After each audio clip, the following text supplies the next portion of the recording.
I am Nurul Islam. মই actually কেৰিঅ'পেথি যে ইয়াত হৈ আছিল ভবা নাছিলোঁ।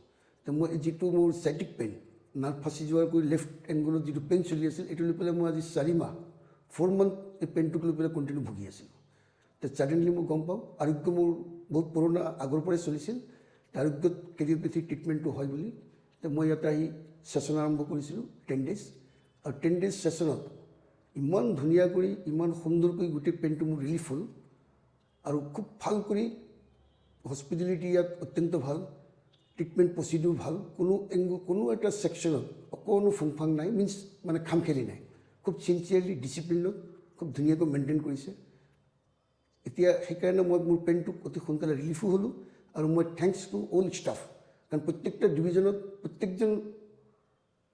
প্ৰত্যেকজন এটেণ্ডেঞ্চ কাম, প্ৰত্যেকজন আপোনাৰ তেখেতসকলৰ ডক্টৰ কাম, এভৰি পাৰ্চন ইমান ধুনীয়া কৰি তেওঁলোকৰ ডিউটিটোক ডিচিপ্লিন চিনচিয়াৰিটি মেইনটেইন কৰি আৰু পেচেণ্টৰ প্ৰতি লক্ষ্য ৰাখি সম্পূৰ্ণ ভালকৈ কৰিছে।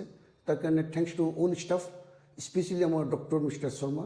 তেওঁ কেৰিঅ'পেথিৰ ওপৰত যিটো ডিপ্ল'মা ছুইডেনৰ পৰা লৈ আহিছে, সেইটো সম্পূৰ্ণৰূপে ইউটিলাইজেশ্যন ইয়াত কৰিছে, আৰু স্পেচিয়েলি মোক খুব ভালকৈ কৰি দিছে। যিটো নাৰ্ভ মোৰ ফাঁচি থকা যেন লাগিছিল, প্ৰথম দিনাতে তেওঁ সেইটো ৰিলিজ কৰি দিলে, আৰু আজি লাষ্ট ছেশ্যনত তেওঁ সেই গোটেই বস্তুটোক আকৌ এবাৰ ৰিভিউ কৰি ল'লে, আৰু অত্যন্ত ভালকৈ thankful to doctor mister Sharma, যে মই যিটো পেইন লৈ পেলাই ইমান দিনত দিন ৰাতি ভুগি আছিলোঁ, একে কোবত সেই পেইনটোতো ৰিলিফ কৰি দিলে। আৰু এই 10 দিনীয়া ছেশ্যনটো মোৰ কাৰণে হেভেন, মানে যিটো স্বৰ্গ সুখ বুলি কয়, সেই স্বৰ্গ সুখটো এই 10 দিনৰ ছেশ্যনত মই কমপ্লিটলি পালোঁ।